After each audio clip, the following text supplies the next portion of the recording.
Greg, welcome to Coffee with Casey, man. It's glad to have you here. Good to be here. Yeah. Very good to be here. So you are a branding expert. You and I have talked branding and storytelling a lot. But I would love it, man, if you would start off telling your own story. Just tell us a little bit of North Carolina to West Coast to back to North Carolina. What's that life journey been like for you? It's been a wild and crazy ride. I was born in a little town, Rocky Mount, North Carolina, which most people haven't heard of. But it seemed like when I was growing up, it was the center of the world. And, mom, dad, sisters, brothers, sort of a normal life. You know, my dad was a factory worker, so we had very modest means or whatever. My mom was a custodian at a hospital, but we just loving family, just taking care of each other and loving each other. Grew up around all of my family. That was back when all the families sort of stayed around each other in the same neighborhood. Yeah, I got that situation. My little sister lives on one side of me. My wife's little sister lives on the other. Yeah, we're at any one time parents of 10 or 12. So yeah. I was always kind of that kid that they were like having these wild and crazy thoughts about what's possible and what I could do, and they'd be like, "What's wrong with him? Like he's kind of off-centered a little bit." But I just always knew that there was like more to life than what I was seeing in Rocky Mount. As cool as it was, Hardee's was headquartered there. It's a pretty cool place. Yes, yeah. So I ended up going to school in UNC Chapel Hill. Got Sorry about that. So that was a low part of the story. That was the low part, Tar Heel. Getting into the best school in the ACC was a really, really awesome part of our story. We couldn't stop it there, actually. UNC's great school. Yeah, University of Virginia. Go Hoos. Yeah, we finally have regained a basketball program and a football program at the same time, which is extremely exciting. That's true. So, Congratulations. Thank you very much. Yeah, we're glad to be back in the ACC basketball conversation. You guys have done very, very well. Yep. We don't hate you as much anymore. Yeah, there wasn't much to hate there for many years. Yeah, that was a homecoming celebration. Right. So went to school there, majored in journalism major, but focused on advertising.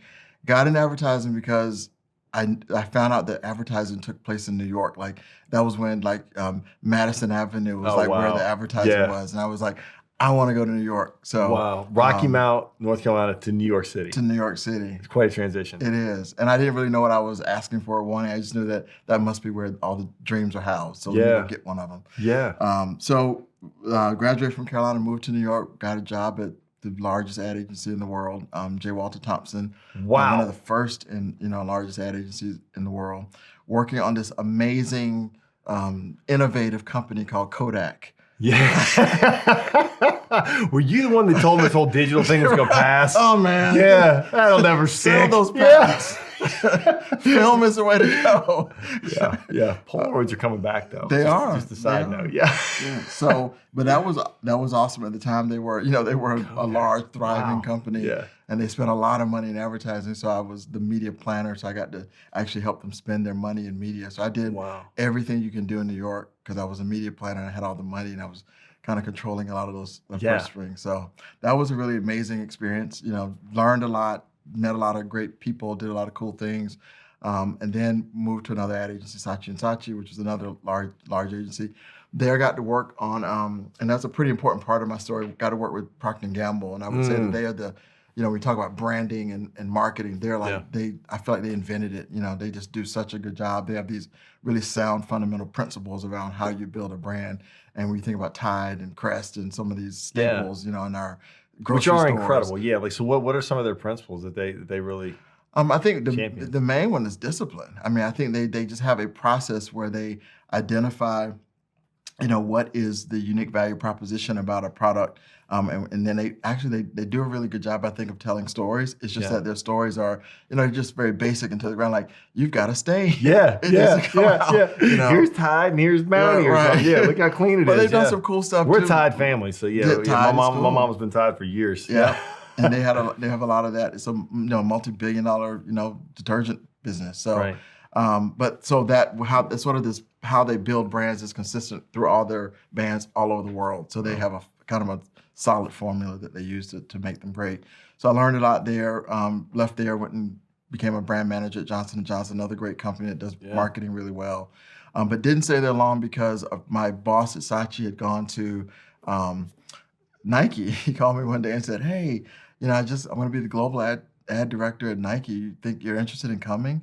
And I'm like, I think before you hung up the phone, I was like sitting in his office. Sure. Yeah, if I recall, Carolina was a Nike school.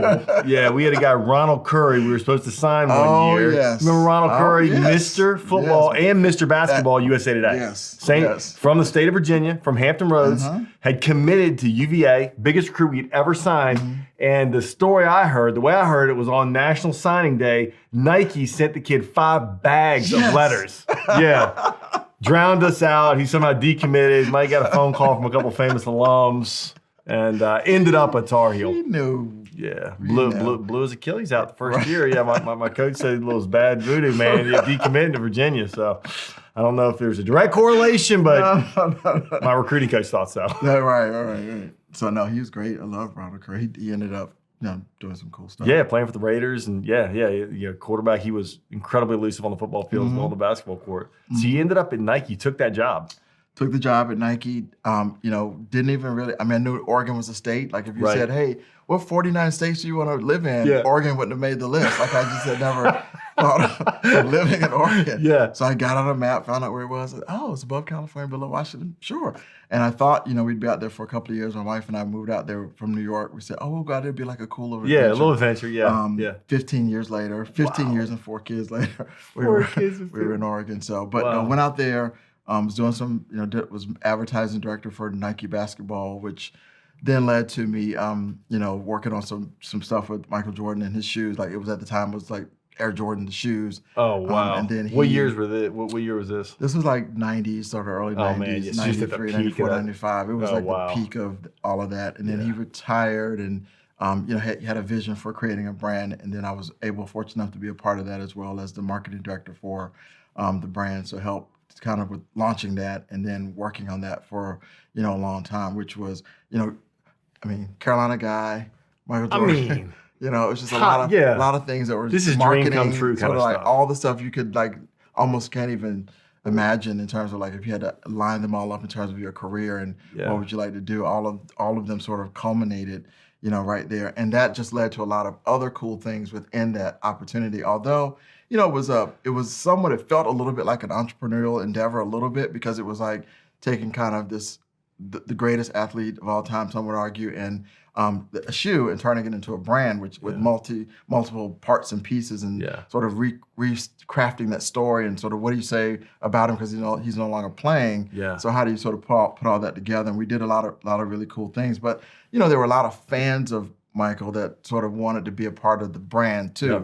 So one of them that was really relevant to today was one day, and this was like the kind of calls I would get. So one day I'm sitting in my office and I get a call, and it's this lady, and she's like, "I'm calling you from Stan Lee's office," and I'm like, "Sure, like right, that's a joke." She's like, "No, I'm his personal assistant, and he's interested in possibly doing something with the Jordan brand," and I was like, "Okay, yeah." So I got on a plane, flew to LA, and got to hang out with Stan Lee for like a whole day concepting around what are some of the things that we could do. Because at that time, we had created this thing called Team Jordan. So we had like Derek Jeter and Randy Moss and Roy Jones Jr. and all these guys that were part of the team.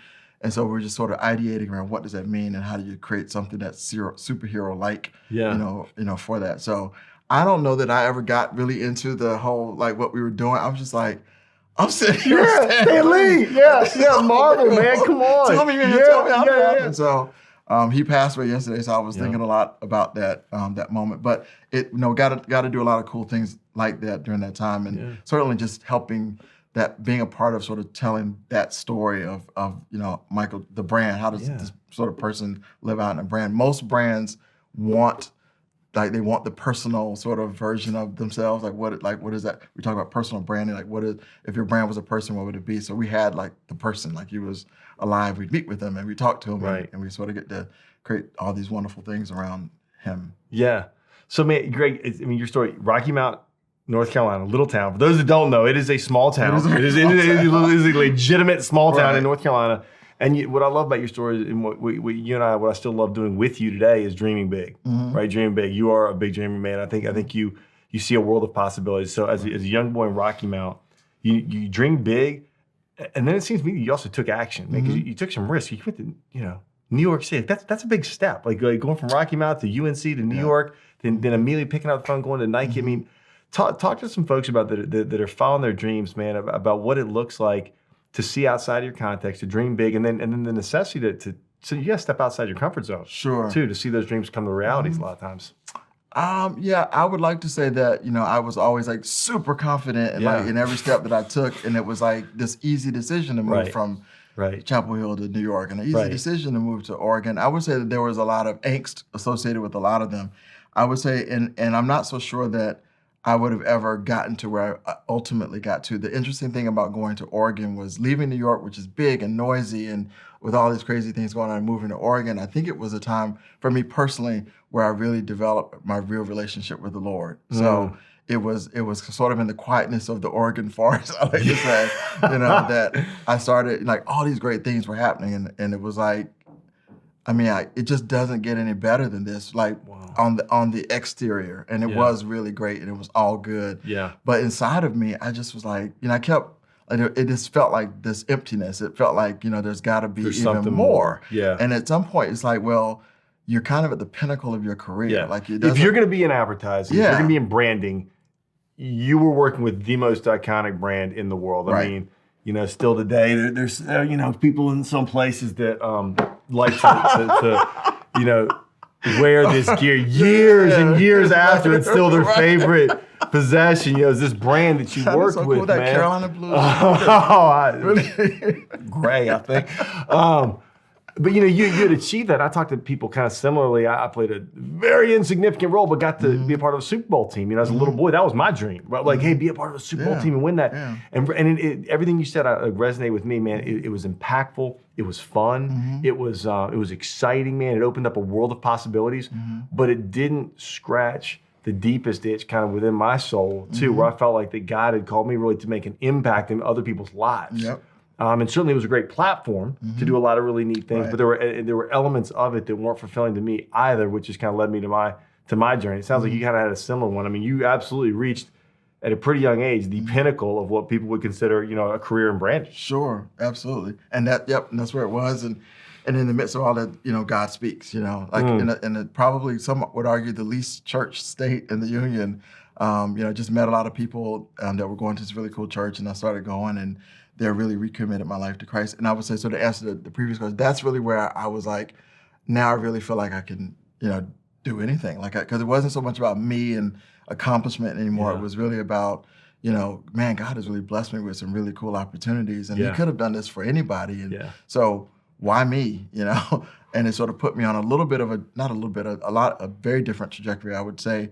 So then it wasn't so much about what do I accomplish for myself and accumulate for myself, but how do I give back to others? Like, how do I help other people sort of get on a similar path and sort of reach their dreams as well? Don't you think it was a gift, man, to get to do the work you did at such a young age and then have the opportunity to decide how you're going to invest the rest of your life? Yes. I've told a lot of folks that I feel like that was a gift God gave me, is to be able to hit some of those things that in my mind had been like, hey, if I worked till I'm 100 and finally get to Super Bowl, at 88 years old, that I got to experience those at a young enough age that I still had plenty of my life left to invest. Right. I think one of the saddest things is to hear guys spend their whole professional career to get to that place they thought they always wanted to be, only to find out, man, that it wasn't about the title, it wasn't about the position, it wasn't about the brand that you were working on, man. It was about people impacting their lives and really following a sense of calling. Right. And I think that looks differently for all of us. Yeah. Right. And how God uses He uses things like marketing and advertising, which doesn't have, you don't think of like God and advertising, right? Necessarily, but He uses all these things that He sort of put in our path along the way to be a part of, the journey that He's going to ultimately get us on, and sort of the impact that we're ultimately going to be able to make was pretty fascinating as I sort of reflect on it sometimes. Yeah. So you went from working in advertising, one of the most iconic brands in the world, to the church at some point here. Yeah, as my life. I mean, this is not the normal pathway, jumping. Yeah. As my relationship with the Lord was developing.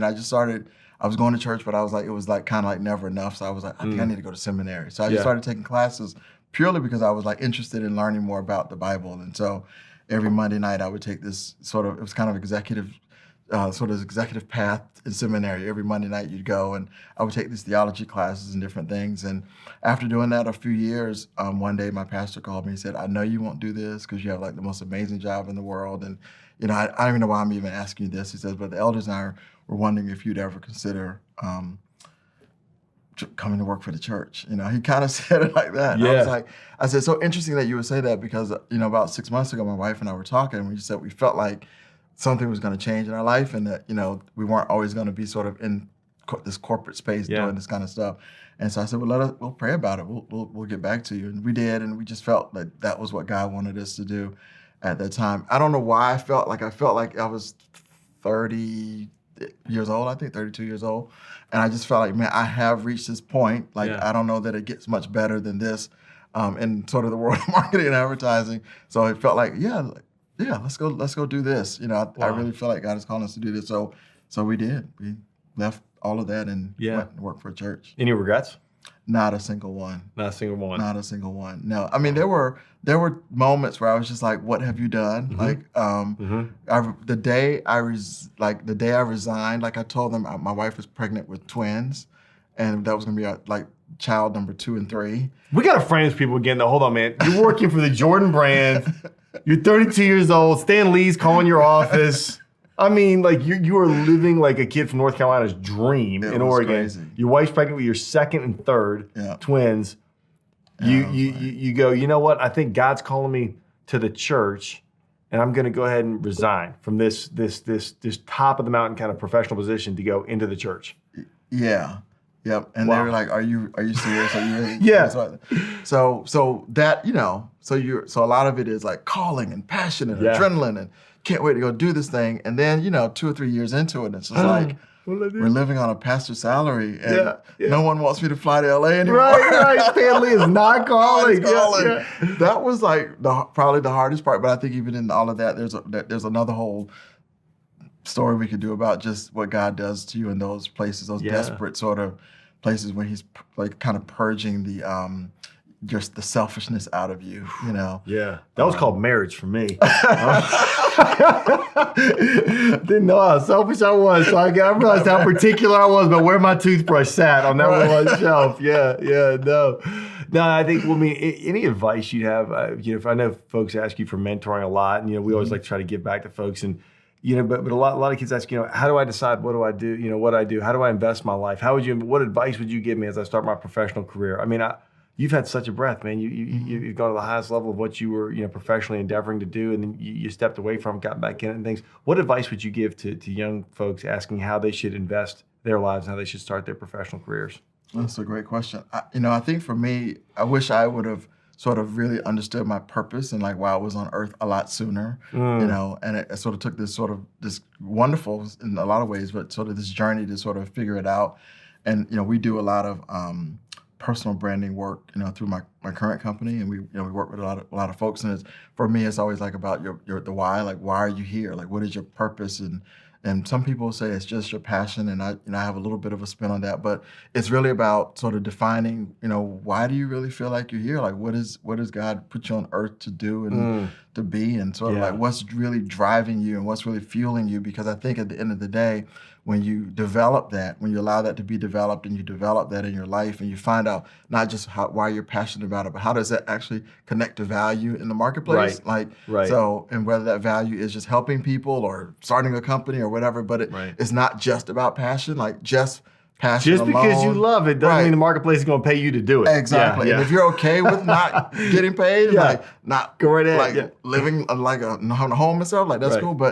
But so you're how do you connect that? So I know what my purpose, and I've connected it to some valuable output in society and in the marketplace would be the advice that I would give them.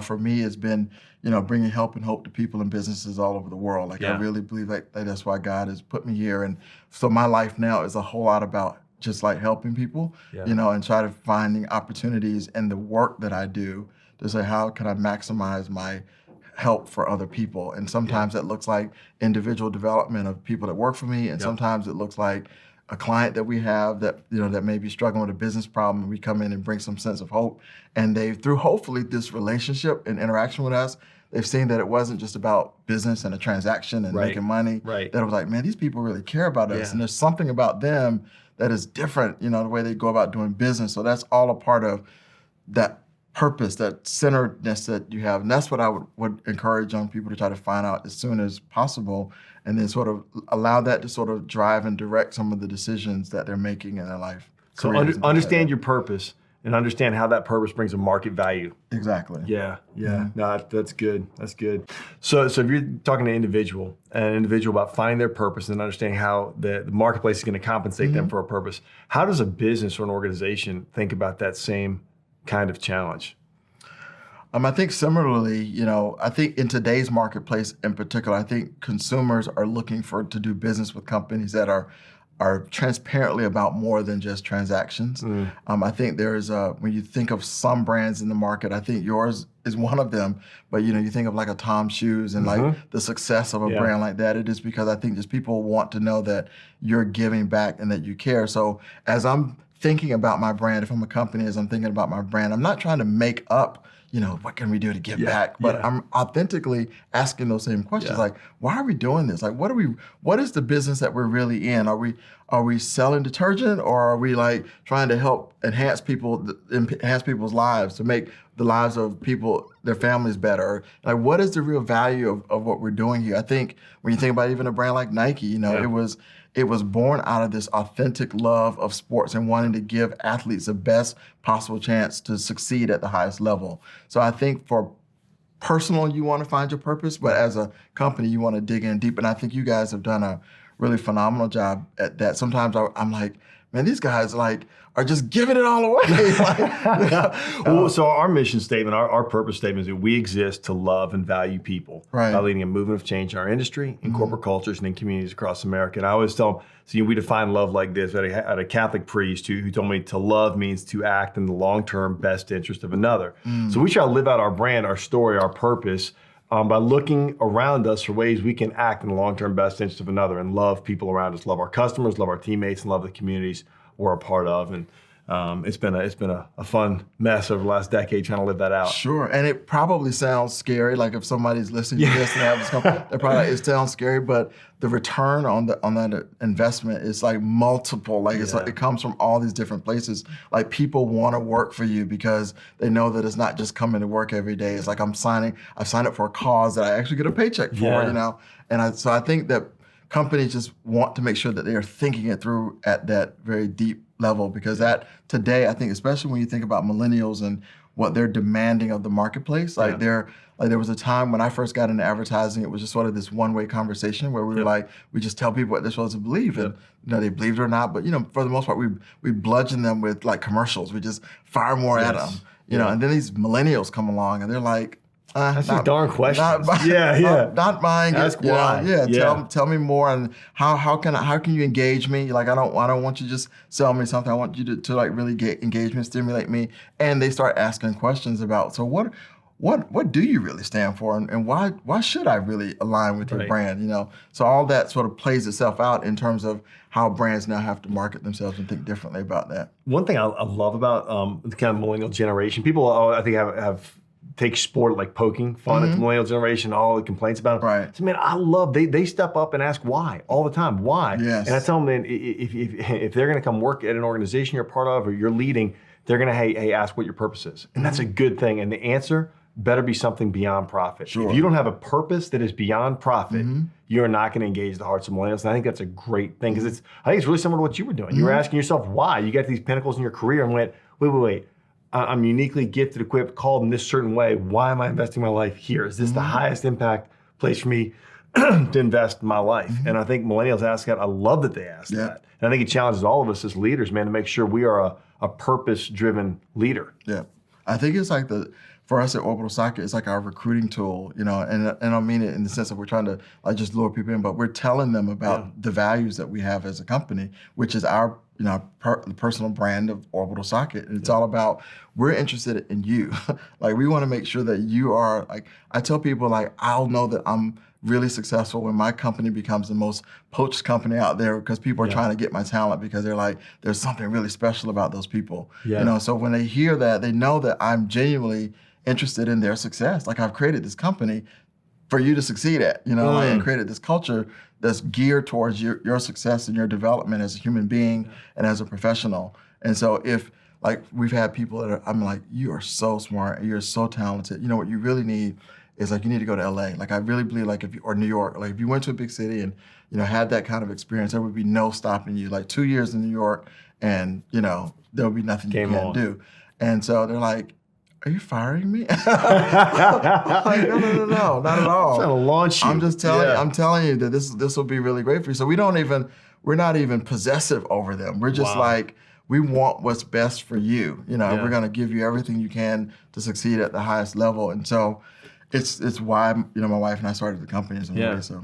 Now, Greg, I've watched you with Orbital Socket too, man. You talk about a brand has to be authentic and you have to live it out, and you guys do live it out. Like Orbital Socket is on not-for-profit boards, or you guys are pouring into missions and organizations that you believe in, not for how much compensation they can give you, but for how much you can pour into them because you believe in their mission also, and you work with great businesses doing the same thing. So I've watched you guys live that out, around this city, and I think our city in Charlotte has felt the impact of that vision and of that authenticity. Well, thank you. Yeah, you're very welcome. So as we think about brands, man, being authentic to who they are and really living into their purpose, we've seen brands kind of come in and take on huge social issues. One of them recently, your former company, Nike, and I guess a former colleague of mine in the NFL, Colin Kaepernick, and made a huge splash with a commercial featuring him. Talk a little about how you think brands approach major social issues. Is it appropriate for companies to be wading into this stuff? And if so, how? Well, I think it goes back to what we were talking about before about personal branding and sort of being authentic. I think if you just show up and try to leverage that moment, it comes off the wrong way. You haven't built brand equity with your consumer base. So there are no people that are kind of in your corner, so to speak. So if that hasn't been a consistent part of your brand and the core of who you are and the DNA of your brand, when you make certain statements, it just comes off as you're just trying to leverage a moment for commerce. Trying to capitalize on some, So, publicity. but for Nike, that felt very authentic and very genuine because they've been making those statements since the beginning of the company, and it does not. Although it was shocking and polarizing, it was very much in keeping with their brand and their brand values. And I would have expected them, honestly, to come out and make a comment about it, because it's sort of like the elephant in the room. Like you can't notice that that's a big part of the conversation around sports. So they took a position on it. So I think the beauty of it is that when you've created brand equity with your consumer base and you have a group of people that know you and you've been sort of consistent in how you presented your brand, you can take stances on things and there'll be a backlash, but you're going to have probably consumers people on your side because they've come to know you as that. I think when you haven't, then it becomes a real, very dangerous. And so for Nike, it became another one of those very polarizing moments for them. But I think a lot of their core consumer base was like applauding them and was like, yes, we absolutely understand the perspective that you're coming from, and they were like completely on board. And then of course there were a few folks that weren't so happy about it. They were not, but I think I personally love it. I personally love it. I like seeing companies step into that space, whatever the topic, whatever their side of the topic is, and weigh in respectful ways and comment on social issues. I mean, I like knowing who the brand is. Absolutely. I like knowing what they stand for, and I can then choose with my dollars whether or not I support that brand, that story, and how they kind of view and think about the world. And I mean, I think it's really exciting actually to watch people kind of weighing in deeper and bigger ways. And talking about things that matter. Like these are big important topics in society, and I think we need to have more voices in the room really discussing them and bringing them to light. Absolutely. It's about, in today's marketplace, it's all about building relationships. So that is a way that you deepen your relationship with the folks that are partnering with you in your brand. I mean, it's like if you're sort of always sort of skirting on the surface, it's always going to be transactional. So they're going to be looking for the next deal or the next cents off or the buy one get one kind of thing. But when you can take it to the level of real relationship building, which I think when you tackle these issues, that's what happens. And you really get a fan for life. I would say you'd have to really do something very, very, very like bizarre for them to ever part ways with you. Yeah, no, I think it creates a context for conversation too. And we need to get better at that in the United States. We need to get better at having hard conversations on hard topics. So companies that are thoughtfully and respectfully bringing those conversations to the surface, man, I am extremely thankful for it. I'm here at Movement. This is like I've heard so much about your company. This is only the second time I've ever been here, but the first time I was here, I was walking out and I went home and told my wife, I was like, I wonder how Casey manages all of this. Like, I've been around a lot of celebrities and a lot of folks with a lot of stuff, and it's just like, how do you come here every day knowing that God has used you to create something that is like buildings and people, the parking lot's full, there's all this stuff. Like, how do you keep your levity about all of this? It's kind of a canned answer, but a lot of great people. I mean, I think when you have a big vision, it needs to extend beyond you. And I think we talk about having a purpose that's beyond profit and a purpose that's way beyond me. I'm not the center of any of this. And so we invite people into a bigger story that's bigger than them. Even. It's about loving and valuing others. It's about transforming communities through the marketplace by bringing value into people's lives, but helping them get home loans, and then taking profits that we earn from those home loans and reinvesting them to love marginalized people in our communities, and then trying to love each other well in the process. I imagined a decade ago, man, that if I was going to join a company, man, I sure would love to join one where I was being loved and valued and cared for, with people I actually enjoyed, that were pulling me in a direction that I wanted to go in life, making me more the father, the husband, the business leader that I wanted to be. Because the marketplace shapes all of us. I spend more time here at work with my teammates at work than I do with my own wife and two daughters, and I love them more than anything in the world. But this is the group of people that I spend more time with. So I wanted to be in an environment that was helping me be a better dad and husband when I got home. And I thought, I think there's some other people that would enjoy that kind of corporate environment as well, and kind of be drawn to something similar. So, God's been really faithful to bring a bunch of incredibly talented people across a whole spectrum of specialties, from branding and storytelling, man, to commerce and finance to sales. And we've just had a really exciting 10-year journey together and figuring out what this looks like to try to love people in the marketplace by committing all of our gifts, talents, and abilities that we have to serve them well. Awesome. That was amazing. Yeah. Well, the impact is evident, I think, in our community, and I think it's what you all have created here is a model, I think, for a lot of us to just say, like, how do we sort of have similar types of impact in whatever the thing is that God is entrusting us with. So that's really cool. So well, I appreciate that. And from a guy who ran one of the most iconic brands in the world and runs an amazing company here in town, Orbital Socket, that I love and respect, man. I deeply appreciate that, and the friendship and the camaraderie, man, of trying to go out and commit to a purpose in life and in your business that is bigger than yourself. Yes. You guys do it. We're trying to do it also, man. It's a pleasure to have you on the journey. Well, thanks for having me. Yeah, brother. All right.